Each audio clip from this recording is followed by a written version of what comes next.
आज हम जानेंगे कंप्यूटर कितने प्रकार के होते हैं। दोस्तों, कंप्यूटर भी बिल्कुल इंसानों की तरह अलग अलग टाइप के होते हैं।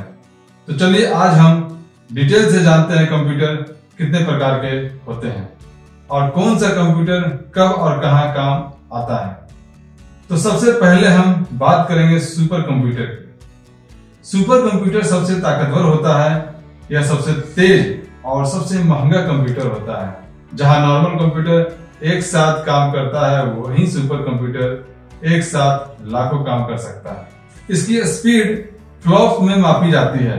अब आप सोच रहे होंगे कि ये फ्लॉप्स क्या है, तो इसे हम कहते हैं फ्लोटिंग पॉइंट ऑपरेशंस पर सेकेंड।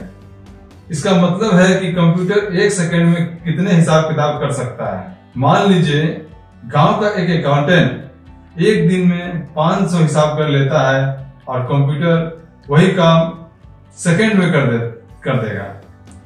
लेकिन सुपर कंप्यूटर बोलेगा, भाई पूरा गांव ही नहीं, पूरा जिला का हिसाब एक सेकेंड में दे दूंगा। सुपर कंप्यूटर का इस्तेमाल बड़े बड़े कामों में होता है, जैसे मौसम की भविष्यवाणी, कल बारिश होगी या तूफान आएगा, यह सुपर कंप्यूटर पहले ही बता देगा। इसरो और नासा रॉकेट लॉन्च करने से पहले सुपर कंप्यूटर से ही कैलकुलेशन करवाते हैं। सुपर कंप्यूटर से ही पता लगाया जाता है कि रॉकेट लॉन्च होने के 11 मिनट 24 सेकंड में ऑर्बिट में पहुंचेगी। नॉर्मल कंप्यूटर छोटे छोटे काम करता है और सुपर कंप्यूटर एक बार करोड़ों डाटा संभाल लेता है। सुपर कंप्यूटर का कॉस्ट करोड़ों अरबों रुपए के होते हैं।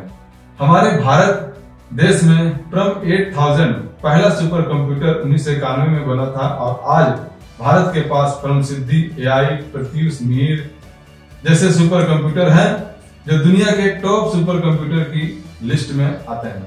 अब बात करते हैं दूसरी मेन फ्रेम कंप्यूटर की।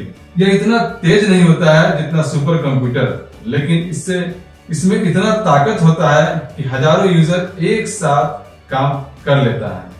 यह कंप्यूटर ज्यादातर बड़े बड़े कंपनी, बैंक, रेलवे जैसे जगहों पर इस्तेमाल होता है। यह कंप्यूटर लाखों करोड़ों जीबी डाटा स्टोर कर सकता है।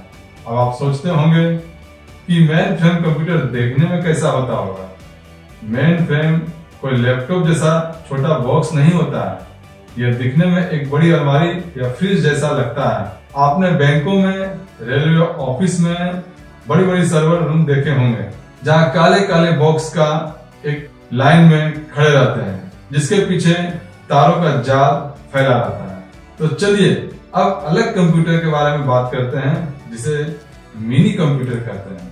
यह मेन फ्रेम कंप्यूटर से छोटा और हम लोग जो पर्सनल कंप्यूटर इस्तेमाल करते हैं उससे बड़ा होता है। यह अलमारी जितना बड़ा तो नहीं होता है, लेकिन CPU बॉक्स से काफी बड़ा होता है। इसका इस्तेमाल फैक्ट्री प्रोडक्शन कंट्रोल करने के लिए होता है, यूनिवर्सिटी में रिसर्च और एक्सपेरिमेंट के लिए होता है, छोटे छोटे बैंकों में अकाउंट्स संभालने में, प्रयोगशालाओं में टेस्ट किया हुआ डाटा स्टोर करने में इस्तेमाल किया जाता है। अब बात करते हैं माइक्रो कंप्यूटर की, जो हम लोग अपने घरों में, ऑफिस में, स्कूलों में इस्तेमाल करते हैं, जैसे डेस्कटॉप, लैपटॉप, टैबलेट, स्मार्टफोन, ये सभी माइक्रो कंप्यूटर में ही आता है।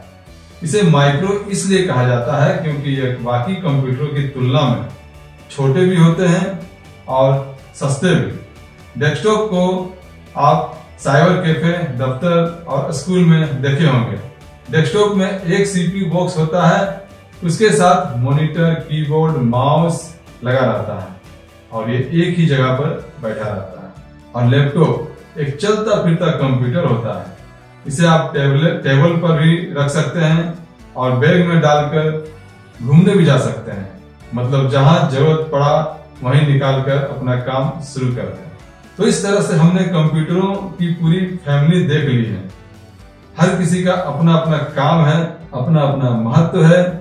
छोटे से लेकर बड़े तक सबका काम अलग अलग है, लेकिन सबका मंजिल एक ही है, इंसान का काम आसान करना। तो चलिए अब जब हमें कंप्यूटर की फैमिली से मुलाकात हो गई है, तो अगला चैप्टर होगा कंप्यूटर के पार्ट्स, आखिर यह मशीन काम कैसे करता है। जय हिंद।